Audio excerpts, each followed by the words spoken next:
পবিত্র কোরআনে মহান আল্লাহ তাআলা বলেছেন ফাস্তাবিকুল খায়রাত, অর্থাৎ তোমরা ভালো কাজের ক্ষেত্রে, দিনের কাজের ক্ষেত্রে, তোমরা সৎ কাজের ক্ষেত্রে প্রতিযোগিতা করো। মহান আল্লাহ তাআলা এখানে আমাদেরকে ভালো কাজের ক্ষেত্রে প্রতিযোগিতা করতে বলেছেন।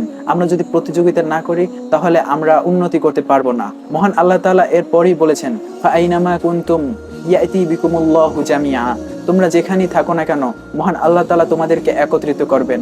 এর দ্বারা উদ্দেশ্য হলো মহান আল্লাহ তাআলা আমাদেরকে কিয়ামতের দিন একত্রিত করে হিসাব নিকাশ নেবেন।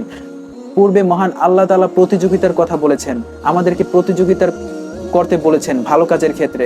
এর পরের অংশে মহান আল্লাহ তাআলা কিয়ামতের ওই ভয়াবহ দিনের কথা বলেছেন, ওই ভয়াবহ দিন যেই দিনে আমাদেরকে হিসাব নেবেন সেই দিনের কথা বলেছেন। প্রিয় দর্শক, এর অর্থ হলো আমরা দিনের ক্ষেত্রে যদি প্রতিযোগিতা না করি তাহলে আমাদের আস্তে আস্তে দিন থেকে ছিটকে যাবার সম্ভাবনা রয়েছে।